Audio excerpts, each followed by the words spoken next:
In the last half an hour, the Prime Minister has defended the decision to launch a joint strike on Houthi targets in Yemen with the US. Rishi Sunak insisted the UK acted in self-defence because the Houthis had launched the biggest attack on our navy for decades.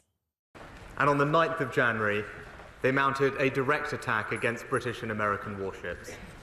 They fired on our ships and our sailors. It was the biggest attack on the Royal Navy for decades. And so we acted. Mr. Speaker, I do not take decisions on the use of force lightly. That's why I stress that this action was taken in self-defence. It was limited, not escalatory. It was a necessary and proportionate response to a direct threat to UK vessels and therefore to the UK itself. Joining me in our studio now is our political correspondent, Alicia Fitzgerald. Thanks for coming. And down the line, we're joined by Lieutenant General Sir Simon Mayall, a retired British Army officer and Middle East advisor. Sir Simon, thank you very much indeed for joining us. Maybe we'll start with you this afternoon. Rishi Sunak says he had no choice. I think speed must have been of the essence. This wasn't the kind of occasion upon which it's appropriate to convene Parliament and discuss action. This was the kind of occasion where, in self-defence, it's essential to act and for the Prime Minister to make a unilateral decision. Do you accept that that is that kind of situation, that that's what we're living through right now? Yes, I do, totally. I've been very disturbed by the erosion of the royal prerogative.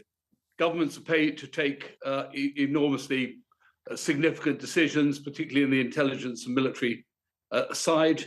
They're privy to an extraordinary amount of intelligence, again, that they get from close allies. They are ultimately answerable to Parliament and accountable to Parliament. But it was absolutely right that the Prime Minister and this government, and I'd say exactly the same with Keir Starmer, and a Labour government took that decision and then come back to Parliament to defend it and hold themselves accountable. It was a pity that the Prime Minister was in Ukraine at the time, although that's another very, very important part of British foreign and defence policy at the moment. So I absolutely stand by and support what the Prime Minister and the government have done. And I would with any government, to be honest with you. When Rishi Sunak describes what the government has done in conjunction with the United States as proportional, targeted, focused, a particular kind of reprisal stroke attack, what does he mean? Obviously, technically, you would be able to describe and explain what that is. What does he mean by that? Well, he's basically saying that the response to the Houthi attacks on international maritime trade was very firmly aimed at a message to the Houthis, certainly, stop this and nothing more will follow, but equally aimed at the capability of the Houthis to do this.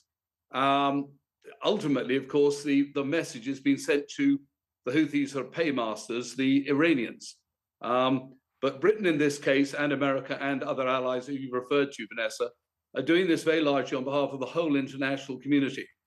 We cannot have militant groups who happen to be geographically astride these very, very important choke points for maritime trade, able to basically thwart or disrupt trade. We will already be seeing the consequences of this in rising prices. And one's got to think to Jordan, that only have one port, Aqaba, and Egypt as well, who absolutely depend on the revenue they get from ships passing through the Suez Canal. So what has been done very firmly on behalf of the international community. And we shouldn't allow it to be conflated, frankly, with what's going on in Gaza, Hamas, Israel, and the Palestinians. What we've heard, Sir Simon, most particularly from the Houthis themselves, but also from various, pundits and commentators around the world, is that what Britain and the United States, backed by Canada and the Netherlands, etc., have done is almost nothing, will have an impact that is almost less than nothing. And the Houthis have vowed to retaliate, to carry on, to do exactly what they've been doing all along, so that it will have been a kind of symbolic gesture rather than a gesture really designed to have any lasting or noticeable significant effect on what's really going on. Is that true? No, the Houthis have a very limited capability in many ways. Their cost-benefit analysis, their calculation is very different from ours. What we're also, as I say, signaling is to the Iranians, their paymasters and the people who provide them with this equipment, stop messing in vital areas of international trade. If the Iranians get that message, they can call off their attack dogs. The Houthis have very little to gain by this. They build up their international pressure, international prestige up to a point, but they're involved in quite a vicious civil war in Yemen, and equally they're being targeted by a Saudi Arabian-led coalition. If they do provoke an even greater retaliatory response from the sort of coalition defending maritime trade, it will alter the balance of power in Yemen as well. So the Houthis don't have much stake in this, and they're being provoked into doing it or encouraged by their Iranian paymasters. So you think that it will not continue as it has? You think that some kind of signal has been sent, some kind of hint will have been taken, and it will wind down somewhat, do you? Well, as I say, the calculation of Houthi mountain tribesmen who have a particularly historical record of being extremely difficult to deal with is very difficult to tell. But it needs people like the Chinese, the Indians, the Egyptians, the Saudi Arabians, the Americans, to put pressure on Iran to say, back off and tell your attack dogs, the Houthis, to stop this. Everybody has been affected by this. We will undoubtedly have some effect on our economy, inflation, etc. But by goodness, we're going to see some real consequences for some of the poorer parts of the world if trade is interrupted.